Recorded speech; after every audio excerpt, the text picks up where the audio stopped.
Welcome to the Virtual Manager podcast. My name's Anna Russell. I'm an artist manager and founder of The Virtual Manager. Throughout my career, I've developed and managed several music artists from new unsigned acts right through to globally successful ones. This podcast is for all unmanaged or independent music artists who want to start, build, or grow a successful, sustainable music career.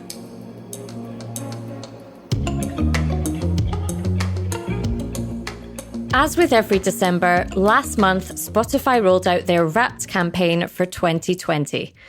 I use the word campaign as that's exactly what it is. A slick, wide-scale marketing campaign which cleverly pulls in both Spotify listeners and artists who have their music on Spotify as participants. Listeners get to see which genres, artists, and songs they've most listened to over the previous year.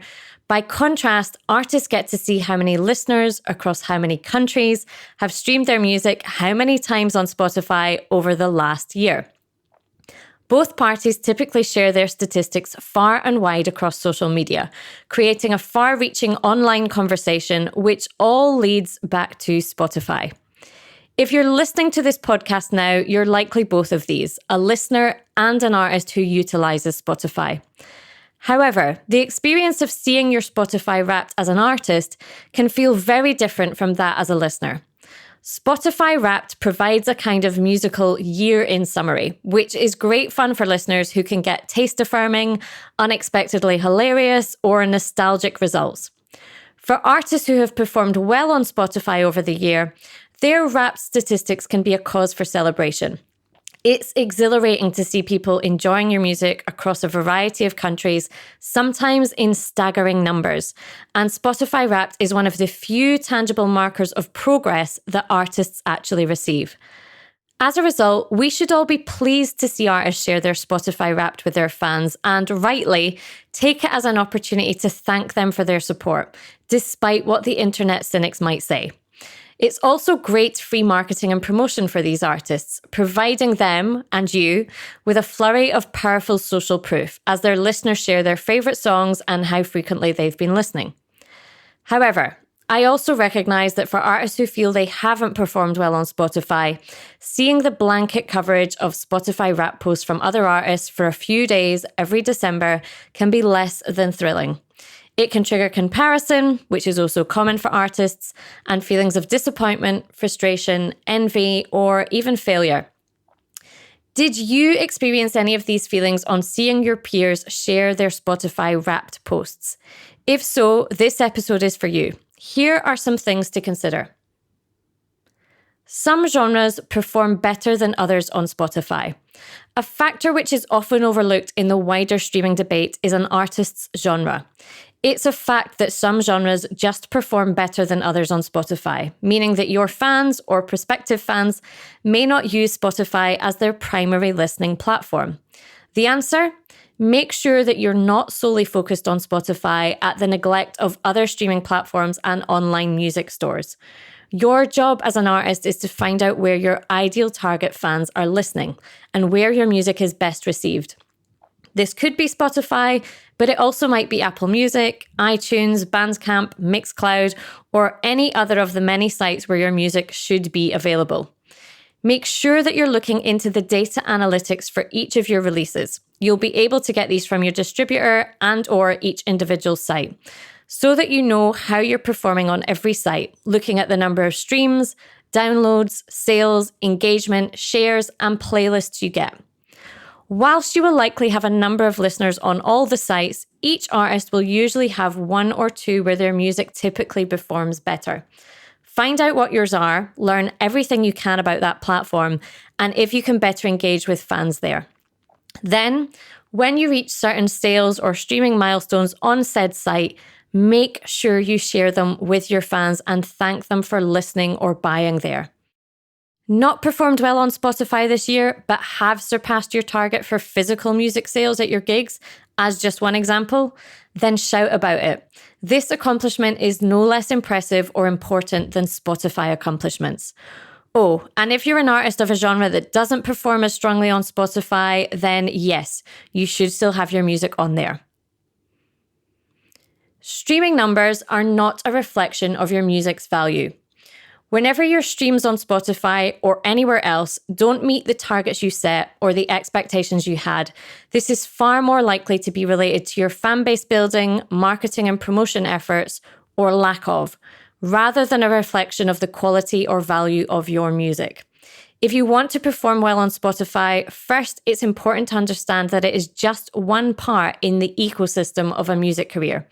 Meaning that if you're not proactively and consistently building a fan base elsewhere as an artist, so distributing content and engaging on social media, playing live, DJing, marketing, promoting, growing your mailing list, etc., you'll struggle to find one on Spotify alone. Second, you want to ensure that you know exactly how Spotify works and what you can do to improve your chances of being playlisted, which undoubtedly drive up your overall streaming numbers. This information is freely available on the Spotify for Artists site, and there are also comprehensive Spotify trainings on it in the Virtual Manager. But a spoiler, this does not include hiring Spotify pluggers or paying to be on playlists. With all that said, it's important, of course, that the recordings you're releasing are high quality and mixed and mastered to a professional standard, which some of you may be able to do yourselves. The Spotify Wrapped campaign can sometimes just reflect back to you your own feelings about your music career progress over the last year. If you didn't release any music over this year, or you had just one single release which maybe didn't come out till November, you may not have expected to perform well on Spotify. But that doesn't mean you don't still feel a pang of something on seeing your peers' Spotify Wrapped posts. And that's okay. However, remember that there's never any sense in comparing yourself to another artist, especially when that artist may have released one single per month this year compared to your one single for the year. Or they're of a completely different genre to you, or indeed are several years further into their artist journey than you. Many of the artists I've spoken to about this topic acknowledge that their feelings on seeing everybody else's musical achievements in the form of Wrapped statistics highlight that they didn't make the progress in their music career this year that they'd hoped to. In 2020, of course, I think you'd be hard-pressed to find many artists who don't feel this way at least a little. But even so, in order to make progress, it's important to examine why what you'd planned for last year didn't happen. Was it because you overestimated how much progress can be made in just 12 months? Did you find yourself procrastinating, not knowing how to move your music career forward, or being afraid to? Have you been taking a build it and they will come approach to releasing music, where you release music and then simply hope that it's discovered? Or was it due to factors outside your control? Hello, pandemic. Whatever the reasons, which steps could you put in place now to ensure that you don't feel the same way at the end of 2021? Here are some to get you started. Look at where and how your music has performed well over the last year and share this with your fans and followers. Acknowledging the milestones in your music career will help to remind you that you are moving forward. Release your music on Spotify as well as all the other streaming music services and online music stores, including Bandcamp and your own artist website. Then monitor how your releases perform on each of these throughout the year. Take the time to read through the guide on Spotify for Artists. You'll then understand exactly how Spotify works and what you can do to maximize discovery of your music on there. Take note of what your Spotify Wrapped statistics were for last year, no matter how small. Then set streaming targets for next year and compare these again at the end of this year. Remember that the aim is tangible growth year on year, and understand that you are never competing with any other artist, merely yourself. Take some time over the January period to plan out your release schedule for the coming year. Which singles, EPs, or albums will you be releasing and when?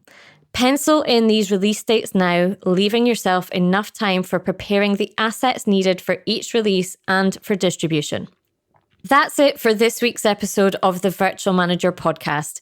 If you are an artist who is feeling badly in some way about your Spotify Wrapped statistics or lack of for 2020, I hope this episode has given you a different perspective on it.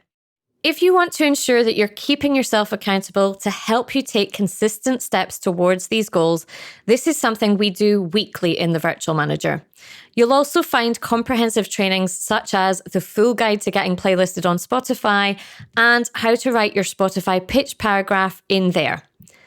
That's it for this week's episode of the Virtual Manager podcast. If you are an artist who had been feeling badly about your Spotify Wrapped statistics for 2020 or lack thereof, I hope this episode has given you a different perspective on the topic. Thank you so much for listening, and remember to subscribe if you haven't already. Thank you for listening to this episode of the Virtual Manager podcast. If you found it useful, I invite you to check out the Virtual Manager membership site, an essential resource for independent artists who want to start, build, or grow a successful, sustainable music career. Everything you hear about on this podcast, we show you how to do in there.